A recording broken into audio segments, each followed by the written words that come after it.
You mentioned something very interesting.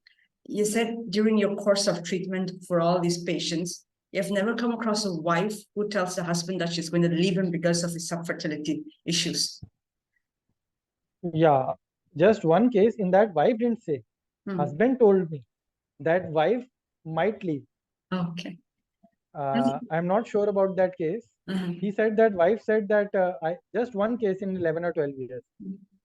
In that also, I have not spoken to the wife because the couple never came back again. Okay. That case with you.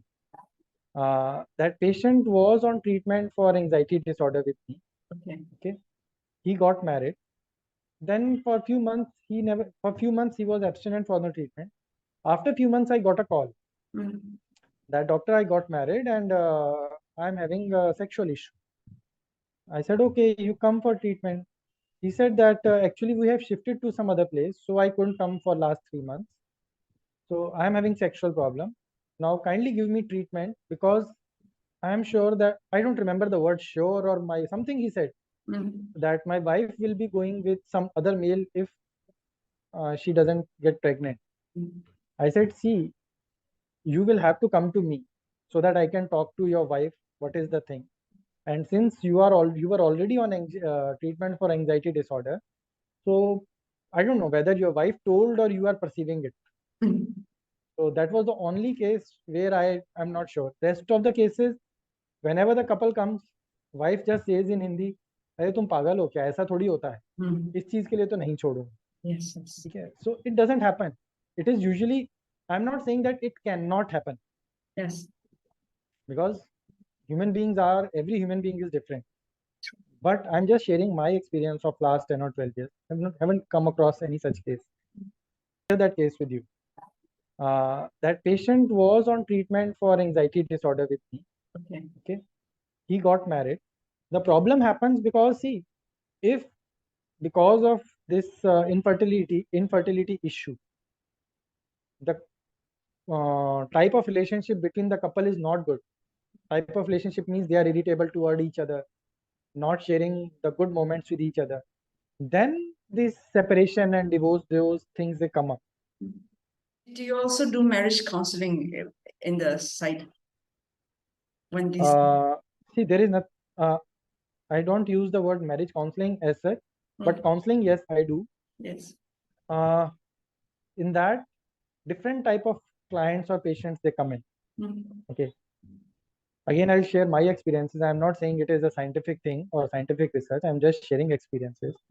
Quite commonly, I come across young males who come before marriage with some sexual myths. Okay, just say after a few months I'm getting married, and they will say that I'm feeling anxiety and those things. And when I ask why are you feeling anxious, 2 months I'm getting married, and I am fearful that I might not be able to have proper sexual relationship with my wife. Quite commonly, I come across. Next question is, why do you feel so? Because when I was in teenage, I had masturbated at that time. So I feel that I will not be able to have sexual relationship. Now here comes the role of counseling. You can say it is premarital counseling, you can give that term, but actually it is basic counseling or psychoeducation. So such cases I have seen, and they do improve with counseling. We avoid giving medications to them because it is a quite common belief or myth in Southeast Asian countries, okay, regarding your ability to have sexual relationship, what are the things that can promote, what are the things that can hamper. There are so many myths. Just if you psychoeducate them properly, most of the clients, they do not come again that I am not able to do. So they are okay. So there's actually a belief that among male that if you masturbate, then you will not be able to procreate in the future? Yeah, if you masturbate a lot. Now, what is the definition of a lot? It varies from person to person. Yes, yes. But this belief is very common. Okay, so that's very new information. Even in, say, I was just talking about belief, but even if you talk about literature, there is a condition known as Dhat syndrome. Okay. DHAT, Dhat syndrome, in which because of some reason, some seminal discharge happening from the male's genitalia, secondary to which the male starts developing anxiety or depressive symptoms. thinking that I am losing my semen, so I'm losing my strength. So again, this is one of the cultural syndromes quite prevalent in Southeast Asian countries. So there's actually a belief that among male that if you masturbate, then you will not be able, and the only way to manage them is it depends upon the severity. Okay. If again I am saying, see, in psychiatry, we use the word disorder, depressive disorder or anxiety disorder.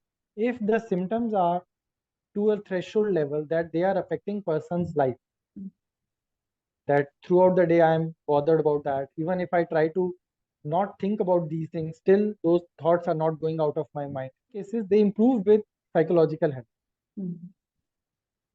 Right.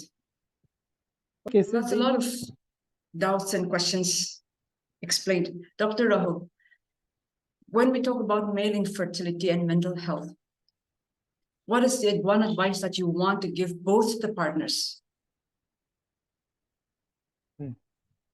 Well, that's a lot of see, life is much bigger than fertility. Okay. Amen. But what happens, even for male or female, what happens? But what happens? Because of many factors, if a couple is facing the challenge of infertility, they forget other things. They forget about their good moments. They forget about going out. They forget about their hobbies. They forget everything. They are just focused about we are not able to conceive. See, life is okay. Secondary to that, they will develop many thoughts. What will other think? I am not good, whatever. But one advice is that they should think life in a bigger term. Okay. They should take treatment. I'm not saying they should not. But treatment should be just one part of the life. Okay. So for example, suppose I'm getting up in the morning, I should go for my say exercise or gym or yoga, whatever I'm doing. Then I should take breakfast, sit with my wife, have tea, have breakfast, go for job, come back, do whatever course you are doing.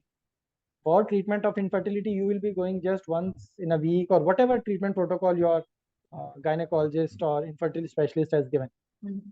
Just follow that treatment for the time that you are in that infertility clinic. Rest of the life, you should do whatever you are doing. Otherwise, your whole quality of life will get spoiled.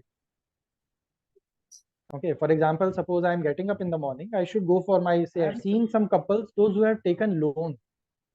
They don't have money, they take loan and they come for treatment. Now, see, you are adding on to your own stress. And they should ask it very clearly to the treating doctor that what is the success rate. And then they should take a decision. That's how desperate people are to have children. Yeah, and sometimes it's not just the couple, the family members, grandparents, or like their parents. They keep on telling these things. Yeah. I have seen some couples, those who have taken loan. Yeah, some advice. While subfertility treatment can be part of life, it shouldn't consume us. Yeah. But I think that's easier said than done for those going through it. It is easier said. I'm saying it is easier said. We say it very easily, but from the couple's perspective, it is difficult. That's why there comes the role of a mental health professional or a counselor, leave psychiatrist, at least a counselor. Yes. And in lot of good infertility clinic, they have started appointing counselors also. Yes, yes. Very helpful. That is a good thing. Yes. Well, yeah, some advice. While Dr. Rahul, thank you so much for your time. We Subak Health Tech wishes you a very happy weekend. Thank you. All right. Talk to you soon. Thank you.